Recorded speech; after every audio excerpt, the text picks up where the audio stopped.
السلام علیکم ورحمۃ اللہ وبرکاتہ۔ چلتے ہیں اپنی ویڈیو کی طرف، اور واقعہ کربلا جو میں آپ لوگوں کی پیش خدمت پیش کر رہا ہوں، اس سے پہلے ہی بھی میں نے پارٹ بنائے تھے اور یہ نیا پارٹ ہے۔ مطلب واقعہ کربلا جو ہے سنتے تھے، اور پہلے واقعات تو بہت سنا ہے واقعہ کربلا کے کہ وہاں حسین رضی اللہ تعالیٰ عنہ کو کس وقت شہید کیا گیا، کیسے شہید کیا گیا، اور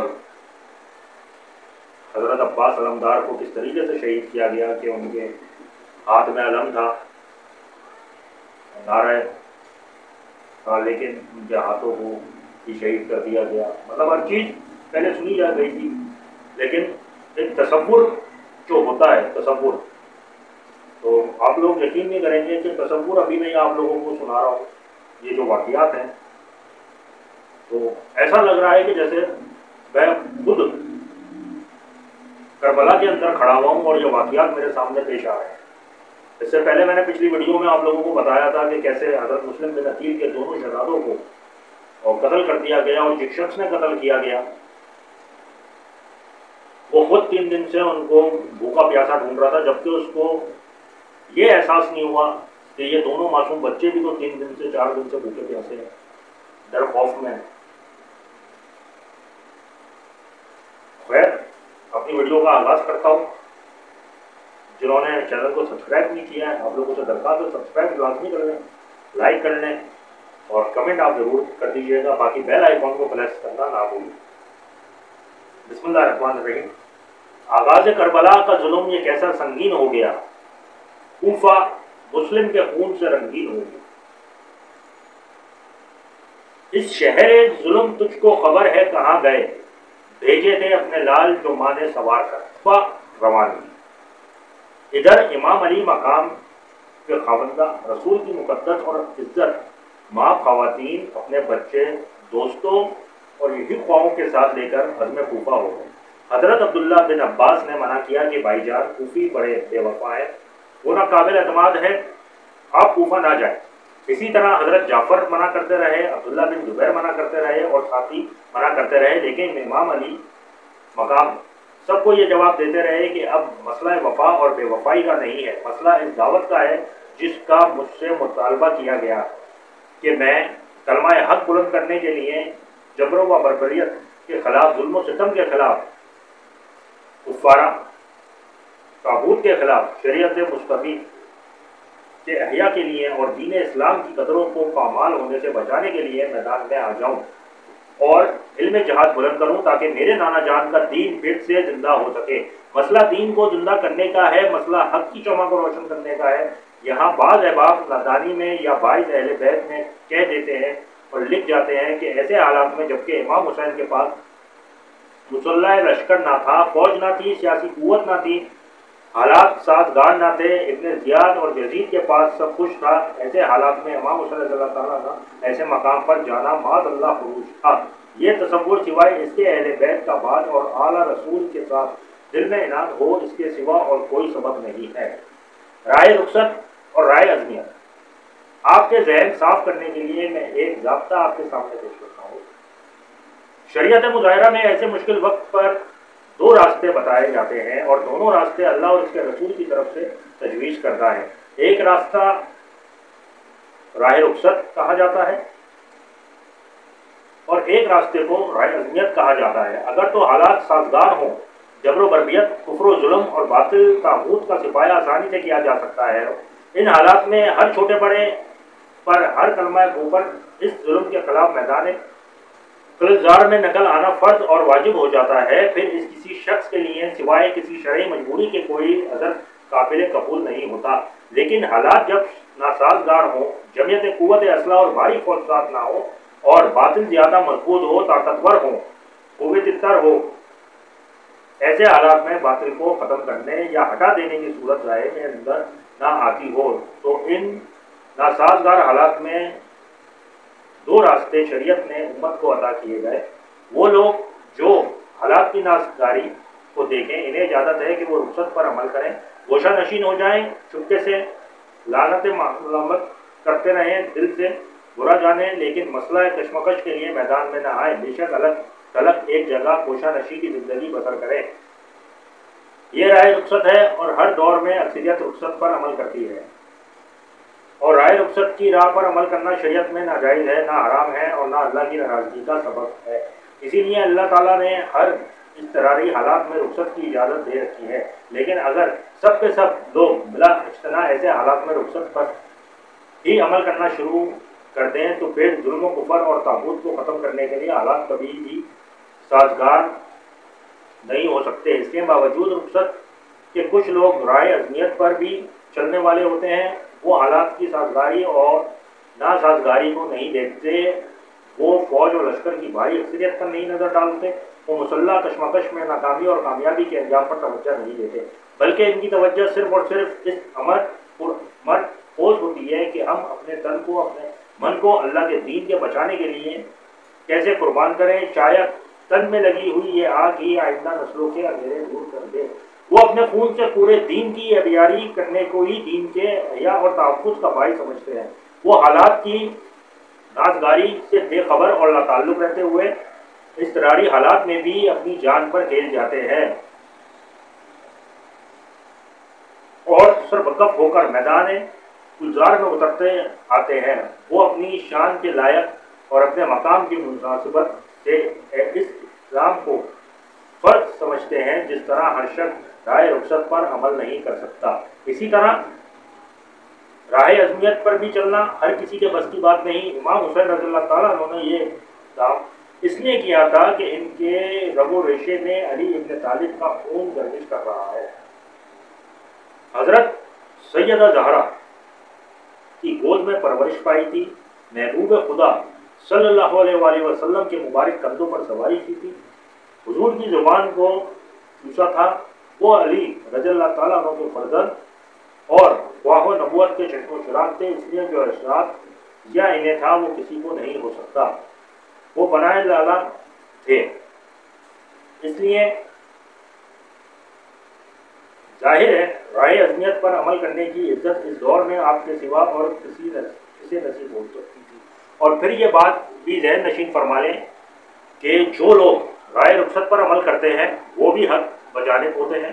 کسی شخص کو حق نہیں پہنچتا کہ انہیں مطعون کرے اور برا بلا کہے، اس لیے کہ انہیں حق دیا گیا ہے کہ رائے رخصت اختیار کرے۔ البتہ ایسے لوگوں کی راہ کو کوئی شخص اپنا سو اور رہنما نہیں بناتا۔ اہل عزمیت اور اشاعت ان کی راہ پر چلتے ہیں، جو لوگ اپنے گلے کٹواتے ہیں اور اپنے خون سے ہولی کھیلتے ہیں اور قربانیاں دیتے ہیں۔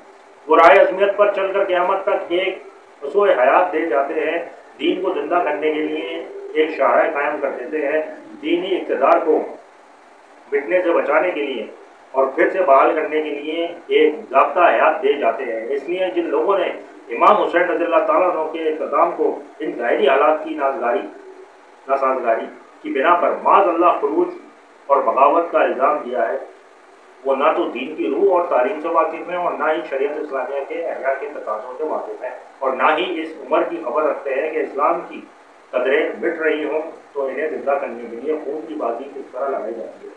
اور شاید وہ یہ بھی نہیں جانتے کہ اس وقت یزید کا تخت پر بیٹھنا اسلام کی تاریخ کو کس رخ پر ڈال رہا تھا، اور اگر ایک حسین بھی میدان گلزار میں علم حق بلند کرنے کے لیے نہ نکلتا اور نہ بہتر تن بھی اپنے خون کا نذرانہ دینے کے لیے نہ نکلتے، تو آج اسلام کی جو متاع جمہوری قدروں کی صورت میں، آزادی کی صورت میں، عزت اور جائے شوکت کی صورت میں، اسلام کی شریعت کے انقلاب کی صورت میں جس حال میں بھی نظر آ رہی ہے، وہ شاید اس کا نظارہ کہیں دکھائی نہ دیتا۔ اسلام کی پوری تاریخ اور امت مصطفی مرو منت ہے۔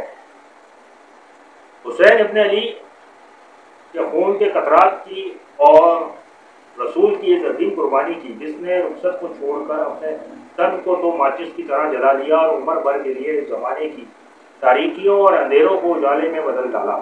یہی وجہ ہے کہ آج 1400 برس بیت گئے، رخصت کی راہ پر چلنے والے ہزاروں تھے، لیکن عزمیت کی راہ پر چلنے والے بہتر تھے، جن کے قائد حسین ابن علی تھے۔ 14 صدیاں بیت گئیں، دنیا جب بھی نام لیتی ہے بطور نمونہ سے وہ حسین ابن علی ہی کا نام لیتی ہے۔ مکہ سے کربلا تک امام حسین رضی اللہ تعالیٰ عنہ مکہ معظم سے 3 ذی الحج کو روانہ ہوئے۔ راستے میں ایک شاعر ملا، آپ نے پوچھا کہ کوفہ کا کیا حال ہے؟ اس نے جواب دیا، ان کے دل آپ کے ساتھ مگر تلواریں یزید کے ساتھ ہیں۔ آپ جب 3 ذی الحج کو روانہ ہوئے تو آپ کی خدمت میں درخواست کی گئی کہ کچھ دن اور گزار لیں، لیکن امام حسین کے سامنے اپنے نانا جان کا یہ ارشاد مبارک تھا کہ میں دیکھ رہا ہوں کہ مکے کے حرم کا تقدس قریش کے ایک شخص کے سبب پامال ہو رہا ہے، یہاں ایک شخص کے سبب خون بہہ رہا ہے۔ فرمانے لگے، ممکن ہے کہ مکہ میں یزیدی فوج گرفتاری کے لیے اہتمام کرے اور ہمارے حامی ہمارے دفاع میں تلواریں اٹھا لیں، اور میرے سبب سے حرم مکہ میں خون بہے۔ میں نہیں چاہتا کہ اپنے نانا جان کے اس ارشاد کا مصداق بنوں۔ حج کے دونوں سے قبل روانگی اختیار فرمائی اس شاعر کی بات سننے کے باوجود آگے گئے۔ راستے میں ہر بن یزید تمیمی ملا، اسے ابن زیاد نے لشکر دیگر بھیجا تھا تاکہ حسین رضی اللہ تعالیٰ عنہ تمہیں جہاں ملے اسی کوفے میں داخل نہ ہونے دو اور کوشش کر کے میرے پاس لے آؤ۔ گھر نے کہا، حسین ابن علی آپ کو پتہ چل چکا ہوگا کہ آپ کے چچا زاد بھائی مسلم بن عقیل کو شہید کر دیا ہے۔ کوفی لوگ حسب دستور بے وفا ثابت ہوئے، وہ آپ کے اطاعت سے پھر چکے ہیں، حالات سازگار نہیں ہیں، بتائیں آپ کا خیال کیا ہے؟ مجھے حکم ہے کہ میں آپ کو ابن زیاد کے پاس لے چلوں۔ امام علی مقام نے اہل قافلے سے مشورہ کیا اور یہ قرار پایا کہ فی الحال میدان میں پڑاؤ کیا جائے۔ وہیں عمر بن سعد بھی ایک بہت بڑے لشکر کے ساتھ ابن زیاد کی طرف سے امام حسین کے قتل کے منصوبے کے تحت آ پہنچا۔ امام حسین رضی اللہ تعالیٰ عنہ جس میدان تک پہنچے، اس میدان کی خبر تک نہ کی کہ یہ کون سا میدان ہے۔ دریائے فرات کا کنارہ تھا۔ خیال کیا کہ یہاں پانی قریب ہے، کچھ آسانی ہوگی۔ یکم محرم کو اور بعض روایتوں کے مطابق 2 محرم کو اسی میدان میں اترے اور ساتھیوں سے پوچھا کہ یہ کون سا میدان ہے، اس کا نام کیا ہے؟ انہوں نے بتایا، حضرت اس کا نام کربلا ہے۔ فرمانے لگے، بس یہی خیمے لگا دو، یہی ہمارے سفر کی آخری منزل ہے۔ اس جگہ پہنچتے ہی آپ کو حضور نبی کریم صلی اللہ علیہ وسلم کہ وہ فرمان یاد آ گئے جو آپ نے کربلا کے متعلق فرمائے تھے، اور بچپن کے زمانے کی یادیں اور حضور کی دی ہوئی بشارتیں آنکھوں کے سامنے آ گئی۔ وہ بچپن کا لمحہ یاد آ گیا کہ جب حضرت ام سلمہ اور حضرت ام فضل رضی اللہ کی روایت کے مطابق حضرت ام سلمہ کی گود میں امام علی مقام کھیل رہے تھے کہ اچانک آقائے دو جہاں کی چشمان مقدس پر آنسو آ گئے۔ امام المومنین نے پوچھا، یا رسول اللہ کیا بات ہے، آپ کی آنکھوں میں آنسو آ گئے؟ فرمایا، اے ام سلمہ، میرے پاس جبریل آیا ہے اور اس نے اس شہزادے کی طرف اشارہ کر کے مجھے بتایا ہے کہ آقا آپ کے بعد امت کا ایک ظالم گروہ آپ کے بیٹے حسین کو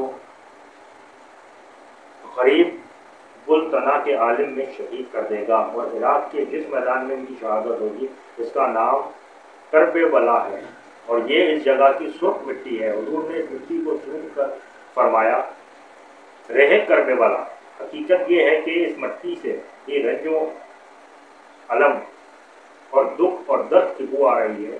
یہی وہ میدان ہے جس کی نسبت میرے ابا ہے، اور اس کے قافلے کو کہنے لگے کہ یہاں ان مسافروں کے تجابے رکھے گئے، یہاں ان کا مقدس خون بہایا جائے گا، اور آل محمد کا ایک مبارک گروہ بے دردی کے ساتھ یہاں شہید کر دیا جائے گا۔ ایسی شہادت کہ جس کی شہادت پر زمین بھی روئے گی اور آسمان بھی آنسو بہائے گا۔ اس میدان کی مٹی حضور صلی اللہ علیہ وآلہ وسلم نے حضرت ام سلمہ رضی اللہ عنہا کو عطا کی تھی، اور فرمایا تھا، جب یہ مٹی خون میں تبدیل ہو جائے تو جان لینا میرا بیٹا شہید کر دیا ہے۔ اے ام سلمہ، اس مٹی کو سنبھال کر رکھنا۔ مجھے معلوم ہے کہ جب میرے بیٹے حسین کی شہادت کا وقت آئے گا تو اس وقت تو زندہ ہوگی۔ جب یہ مٹی سرخ ہو جائے تو سمجھ لینا کہ میرا حسین شہید کر دیا گیا ہے۔ یہ ساری بشارتیں پہلے سے دی جا چکی تھیں، اس میں امام علی مقام نے اس میدان کو اپنے اپنے سفر کا کہیں سمجھ کر خیمے لگایا، اور یہ خیال فرمایا کہ دریائے قریب ہے، پانی میسر آئے گا، لیکن ان ظالموں نے آپ کو پانی سے محروم کرنے کا منصوبہ بنا لیا۔ 8 دن عمر بن سعد اور ابن زیاد کے قافلوں کے درمیان آنے جانے میں گزر گئے۔ کچھ گفت اور شنید چلتی رہی۔ ابن زیاد نے جب سمجھا کہ عمر بن سعد امام حسین کے قتل سے گریز چاہتا ہے تو اس نے شمر جوشن کو لشکر دے کر روانہ کیا اور کہا کہ عمرو بن سعد اگر حسین کے ساتھ مقابلہ کریں تو مقابل ہو تو اسے محظوظ کر کے لشکر کی قیادت تم سنبھال لینا۔ شمر جوشن پہنچا تو محرم کا آغاز ہو چکا تھا۔ عمرو بن سعد نے یہ دیکھا کہ حکومت اس سے چھینی جا رہی ہے، امام حسین کے ساتھ مقابلہ کرنے کا فیصلہ کر لیا اور ابن زیاد کے کہنے پر 500 لشکریوں کو بھیجا کہ وہ فرات پر قبضہ کر لیں اور حسین کو پانی کا ایک گھونٹ تک نہ لینے دیں۔ ہمارے آقا صلی اللہ علیہ وسلم کو ہر چیز کا پہلے سے علم ہو گیا تھا، وہ چاہتے تو کچھ بھی نہیں ہوتا، یہ عظیم شہادتیں بھی نہیں ہوتی، لیکن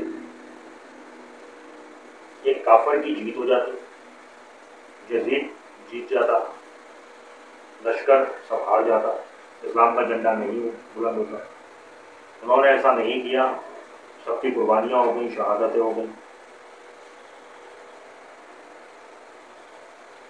باقی اگلا انشاءاللہ تعالی کل آپ سے ملاقات ہوگی۔ ابھی تک کے لیے اجازت چاہوں گا۔ چینل کو سبسکرائب، لائک اور کمنٹ لازمی کر دیجیے گا۔ اجازت چاہتا ہوں، اللہ حافظ۔